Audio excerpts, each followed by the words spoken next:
Au sommaire de l'actualité de Tout savoir sur le patrimoine, assurance vie et inflation, comment préserver son capital?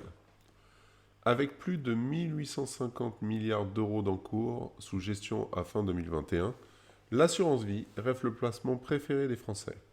Et pour le coup, elle suscite de nombreuses inquiétudes en cette période chahutée de hausse des prix. Car l'inflation reste le pire ennemi de l'épargnant, surtout qu'elle agit dans l'ombre de manière insidieuse.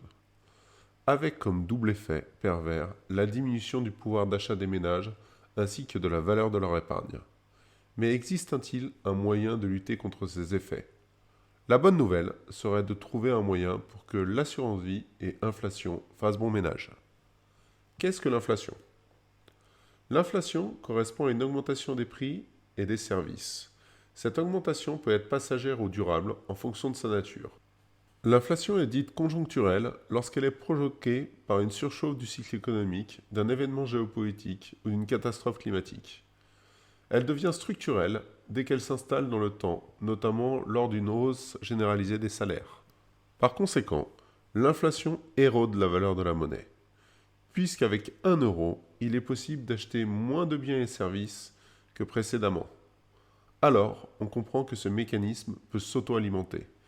Car si l'on pense qu'un bien vaudra plus cher demain qu'aujourd'hui, ou qu'il deviendra rapidement indisponible, on est tenté d'anticiper son achat par précaution. Dans ce cas, les prix vont augmenter, engendrant une spirale inflationniste. Assurance vie et inflation, le leurre de la garantie en capital. En tant que produit d'épargne, le succès des contrats d'assurance vie tient essentiellement à l'existence du fonds en euros. Cela s'explique par ses principales caractéristiques, la garantie en capital et l'effet cliquet. La fin du miraculeux rendement des fonds en euros. Si on ajoute à cela 30 ans d'une lente baisse des taux d'intérêt français initiée à la fin des années 80, nous avons le cocktail gagnant pour avoir le placement idéal, reléguant la notion de taux d'intérêt sans risque et les placements boursiers aux oubliettes. Seul l'immobilier a lui aussi su tirer son épingle du jeu dans le cœur des épargnants investisseurs. Malheureusement, le contexte s'est totalement inversé. La hausse des taux est devenue nécessaire pour lutter contre l'inflation. Hausse qui est défavorable au rendement des fonds en euros, surtout si elle est rapide. La vérité sur les rendements réels des fonds en euros en assurance vie corrigés de l'inflation. Autant l'assureur a l'obligation de garantir le capital investi et les intérêts générés, autant il n'a aucune obligation pour aider l'épargnant à lutter contre l'inflation à travers les fonds en euros. En 2018, les rendements moyens réels des fonds en euros sont passés en territoire négatif. Mais est-ce que vous vous en êtes rendu compte?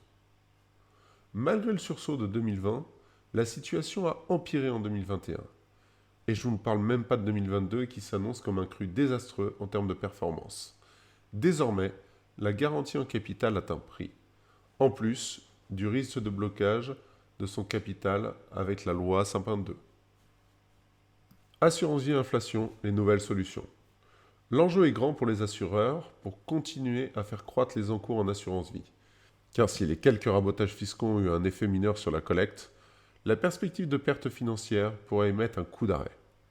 Mais heureusement que les compagnies d'assurance conscientes du problème ont une nouvelle fois trouvé des solutions.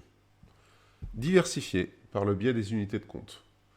Les contrats d'assurance vie multi-support modernes proposent de nombreuses unités de compte. Le tout est de savoir comment se constituer une allocation d'actifs correspondant à son profil d'investisseur et son horizon de placement. Car sans unité de compte, pas de rendement digne de ce nom. Les actions et l'immobilier sont deux excellentes classes d'actifs pour lutter contre l'inflation et sont présentes en assurance vie. Vous pouvez cumuler les avantages à travers les foncières ou choisir des thématiques plus pures à travers les SCPI. Dans un contexte fortement inflationniste, vous pouvez choisir de protéger une partie de votre épargne en l'indexant sur l'inflation. Il existe des OPCVM obligataires dans ce but. Vous les repérerez facilement au sein de vos contrats, car ceux-ci portent généralement un nom comportant la mention inflation. Les possesseurs de contrats clairs AJP retrouveront le fonds AJP Obligation Inflation. Assurance vie et inflation vers un retour des fonds en euros cantonnés. Avec le retour de l'inflation et les conditions imposées à l'assurance vie avec Solvency II, le rendement des actifs généraux des compagnies d'assurance vie est mort, et la disette risque de durer de très nombreuses années. Pourtant, les fonds en euros restent un formidable outil à la disposition de celles et ceux qui ne veulent pas prendre de risques financiers sur leur épargne, tout en profitant d'une enveloppe fiscale attractive. Surtout qu'avec le mécanisme des intérêts composés, la performance s'accélère au fur et à mesure des années. Rassurez-vous, car les assureurs ont fait du neuf avec du vieux en dépoussiérant les fonds en euros cantonnés. Mais en quoi cela consiste ? Contrairement aux actifs généraux, l'actif cantonné peut être créé à tout moment ex nihilo en profitant des conditions actuelles de marché.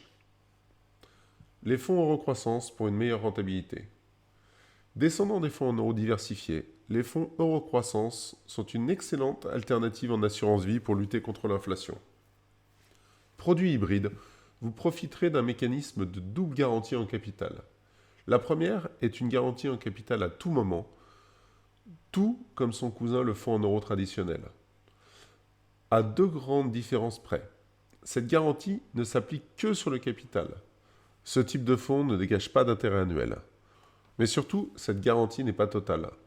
L'assuré choisira la taille de la poche de diversification comprise entre 0 et 20%, qui, elle, ne sera pas concernée par cette garantie. La seconde est une garantie en capital à échéance. Cette dernière concerne aussi bien la part de fonds en euros traditionnels que la poche de diversification. Les épargnants trouveront une allocation d'actifs plus dynamique pilotée par l'assureur. Le tout reste de ne pas avoir besoin de son capital sur la période.